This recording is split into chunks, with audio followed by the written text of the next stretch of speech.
Regarding the results of the assessment. Well, how did it go? I don't mind if it's not the full amount.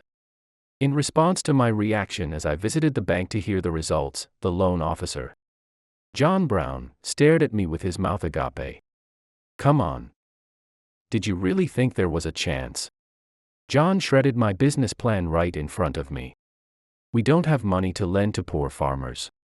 Just go home without making a fuss. Understood. I'm leaving now. I headed to a friend's place to complain about how things turned out differently.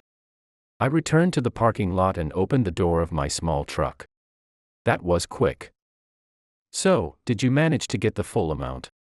My friend David William, who was sitting in the passenger seat, greeted me with a relaxed expression. I was about to say something in protest, but my words were drowned out by a shout. Mr. Smith. Please wait. An older man came running towards us, his face pale. I explained to David in place of the man, who was too flustered to speak properly. David, the loan application was rejected.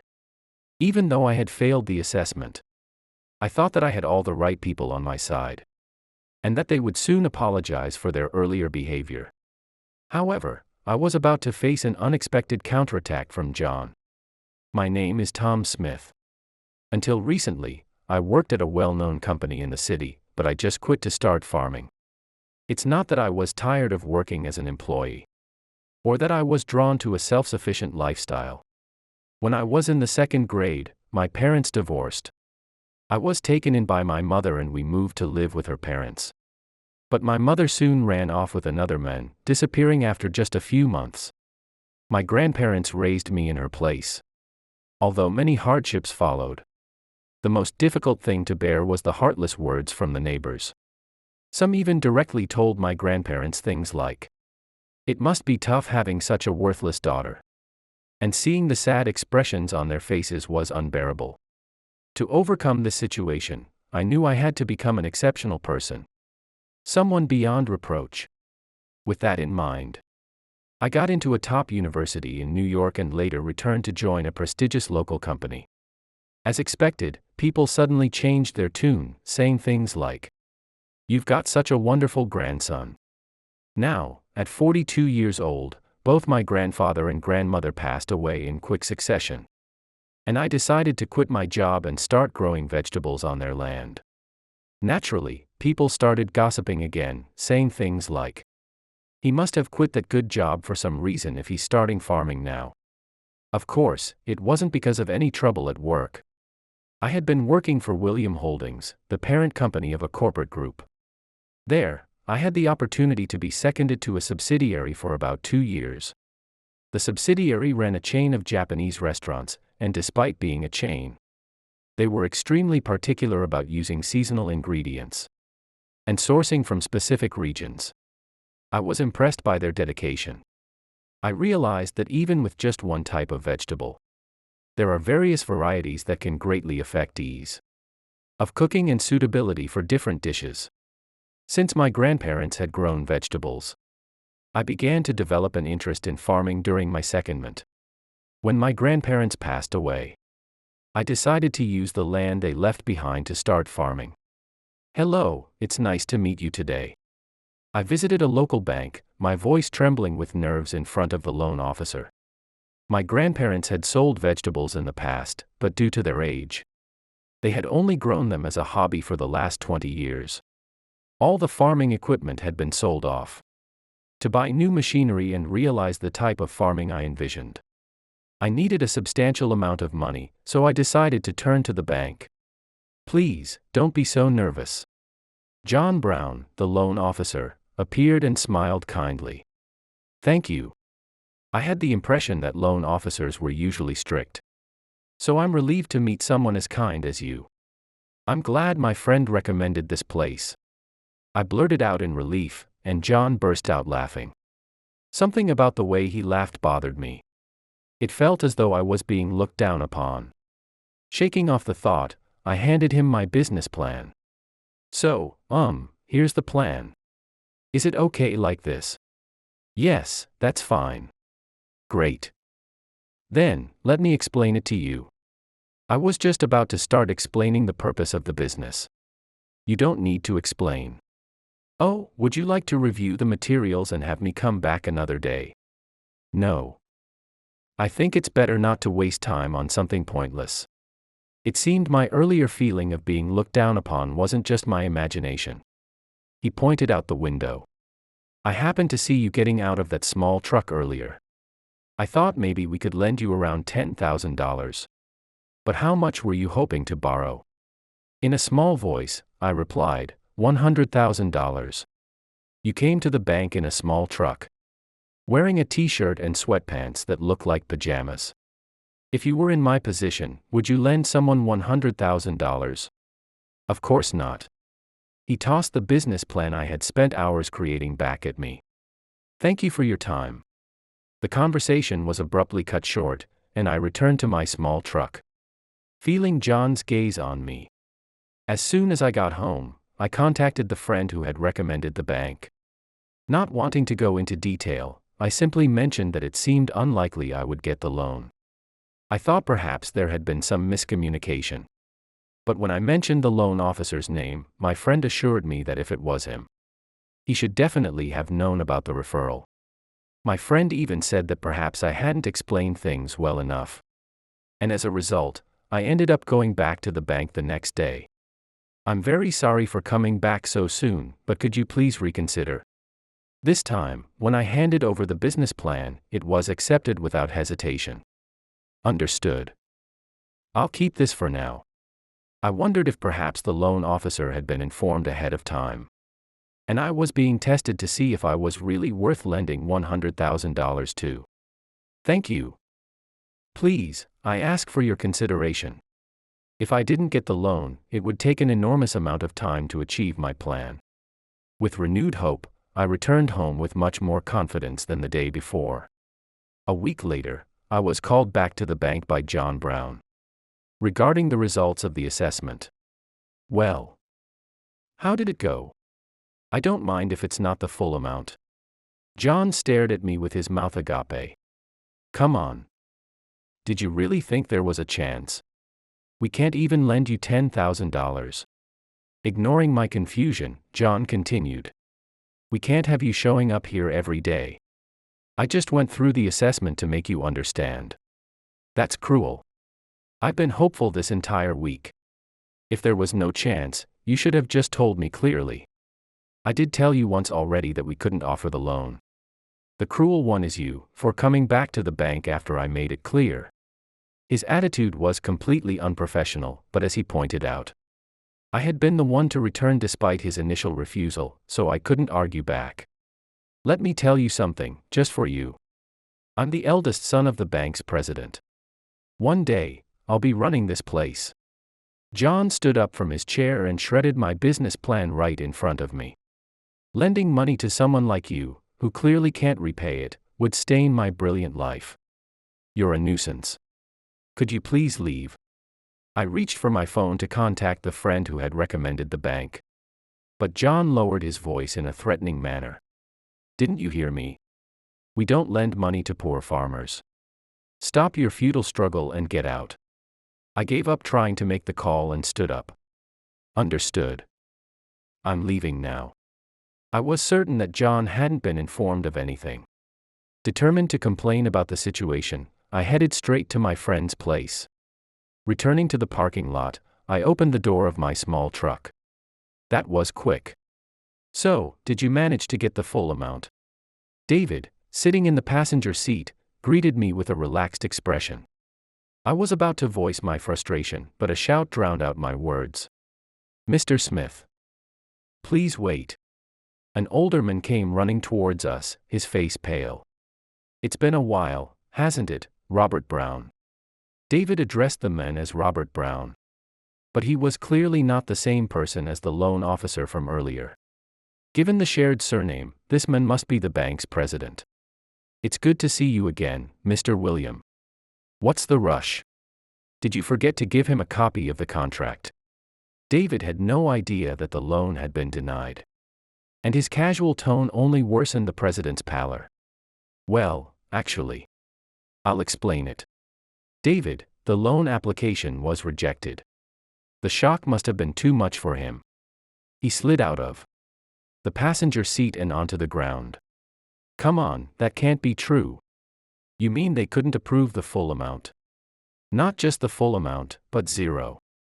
Understanding that I wasn't joking, David's demeanor changed. The bank president, Robert Brown, shrank back, looking pitiful. In the end, it was my failure to supervise properly. Just as Robert began to explain, the loan officer, John Brown, appeared, whether the timing was good or bad. Dad. Are you okay? Of course I'm not okay. I knew something was up. You were taking forever, so I figured these guys were causing trouble. Don't worry, I'll get rid of them. Just step back. Robert buried his head in his hands at John's words, which only poured fuel on the fire. You idiot. You have no idea who these two people are, do you? Did you not listen to anything? John looked at David and me with a bored expression. So, you didn't know who we are, and that's why you rejected the loan. I should have been more attentive. But I informed him through my secretary that we were expecting a client introduced by you. The president had come to the branch expecting that I would be approved without issue. And to greet me personally. But when he mentioned my name, the branch managers reacted strangely. They hadn't heard anything from John and told the president that the loan had been rejected. While he was flustered, trying to figure out how to explain, I showed up, and he hurried after me. I heard from your secretary. She said you were listening to her while playing a game on your phone. It's bad enough to be playing games during work hours. But to completely ignore an important conversation, what were you thinking? Well, she's always nagging me about stuff. I remember she said there was something important. But I thought it was just more of her usual griping. It's your own fault for acting in a way that makes her want to nag you. Robert sighed deeply. It's too late now, but this gentleman here is Mr. William, the president of William Holdings. John froze at the mention of the company name.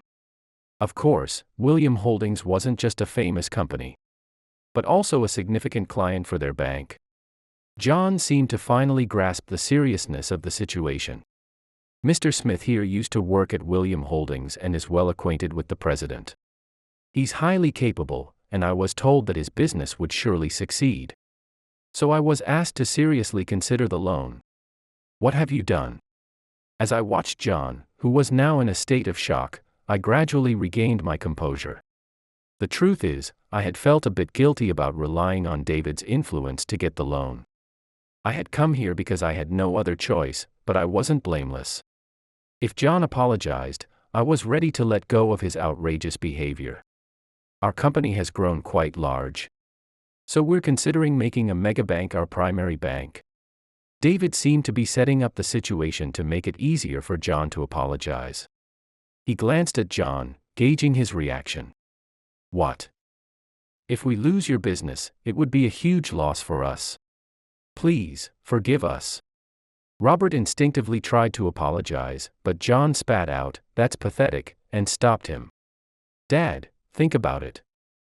A megabank. Sure, they're a big company, but they only have influence within the city.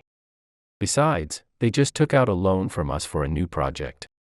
There's no way they can easily refinance that amount. They can't really stop doing business with our bank. David and I exchanged glances, surprised by John's audacity. Too bad for you. Your business plan will never come to fruition. What happened next was chaotic. The argument between Robert and John escalated, attracting passers-by who stopped to watch, creating a crowd in front of the bank. Before we could drive away, someone in the crowd must have called the police. They arrived and even started questioning David and me. After the questioning was over, we had no choice but to retreat and go home. For the next year, just as John had said, David couldn't cut ties with the bank. Then, about a year later, David and I visited the bank again. We had John, who was still working at the branch, called to meet us. Well, it's been a while. I'm glad to see you're doing well. John seemed to think we were there to discuss the loan again. He showed no remorse and spoke to us with the same condescending attitude as before. Did you think that after a year, I'd cool off and approve your loan? Sorry to disappoint you, but I'm still a banker. I'll be reviewing your application fairly and impartially.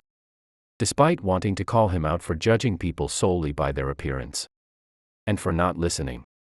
Yet claiming to be fair, I remembered the purpose of today's visit and held back. We're just here to greet you today. Greet me? What's this about?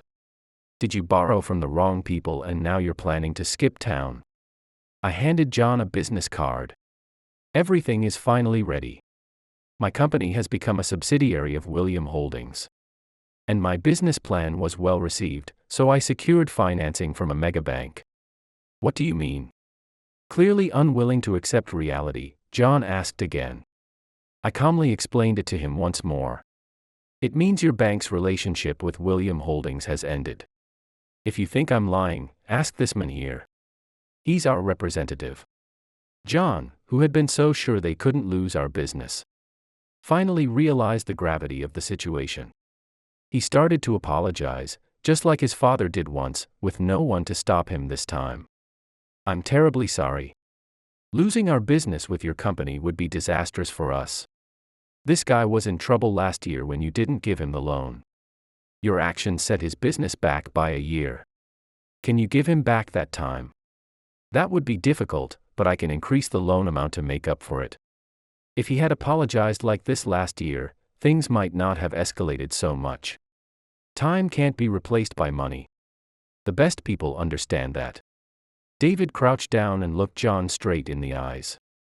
Do you know why you're still stuck in this branch? Your father is putting you through training, hoping you'll become a respectable banker. But if you don't improve, there's no way you're fit to be the president. I added to John's despair. Your younger brother is doing quite well, isn't he? I had heard from David that John's younger brother also worked at a different branch of the bank. Not only was he excelling in sales, but also well respected by his colleagues. The president had been hesitant to call the younger brother to the main branch ahead of John. But after that day, it was likely that John's path to becoming president was closed. If you don't make it to president, come work for us. We're hiring a lot of part-timers. John could only stare at the floor in frustration. I felt relieved, thinking I could finally focus on my business. But then something unexpected happened. My business plan was to supply restaurants with ideal vegetables tailored to their needs, for which I would earn a commission. To achieve this, I needed to establish a large farm. In the area, there were many plots of land left unused, or only cultivated as a hobby due to the aging population. I needed a loan not just to buy farming equipment but also to purchase these plots of land. Of course, $100,000 wouldn't have been enough. So I planned to gradually expand the farm over several years. However, thanks to the support of William Holdings, I was able to secure a larger loan from the megabank than I had anticipated. The locals were happy to sell their unused land, and I quickly reached the desired size for my farm. As a result, many of the families who sold their land were able to pay off their car loans and remaining mortgages. The bank suffered significant losses, not just from losing William Holdings as a client, but also from the decrease in interest income. Due to these numerous failures, John was not only kept from the main branch but also forced out of the bank entirely. His younger brother, who was supposed to be called to the main branch, refused, saying he wouldn't return until he restored the business relationships his brother had ruined. He was now out in the field, working hard to regain clients, while the president was still holding his position with a reduced salary. It was expected that his younger son would soon take over. Although I heard about John's downfall from David, I quickly forgot about it due to being busy with work. Hey, please. You said you were hiring part-timers. A few months later, a much thinner John showed up at my farm with a resume. I was shocked. His arrogant attitude likely cost him every job opportunity. And he hadn't even been able to land a part-time position. Had he come to me with a more humble attitude, I might have considered hiring him. But for the sake of my other employees, I couldn't hire John, who hadn't shown any sign of change. As you are now, I can't hire you. Why don't you try learning from your brother? John left the farm after leaving some unpleasant words. No one knows what became of him afterward. As my business took off successfully, I was glad I focused on supplying restaurants rather than the general public. Even if some of the vegetables were a bit misshapen, as long as they weren't too big, too small, or tasteless, they could still be cooked and served. So the restaurants would buy them. Thinking back on what happened at the bank, and how I had always been judged by superficial things since childhood, there was nothing more gratifying than having my work valued for what it was. I came to ask how things were going, but it looks like I didn't need to. David smiled, satisfied, as he looked at my expression. I'm glad I was able to make this work. Thank you so much for your help. Likewise. Thanks to you, our performance has been great, and every time we're featured on TV, our reputation as a company goes up. When you told me you were quitting, I was determined to find a way to keep you. But in the end, I'm glad we're still working together. Looking back, David had recognized my potential since I was a rookie with no experience. I want to be like you, David. Flattery won't get you anywhere today. I have plans, so I can't take you out for drinks. I resolved to continue being someone who could see beyond appearances and make fair judgments.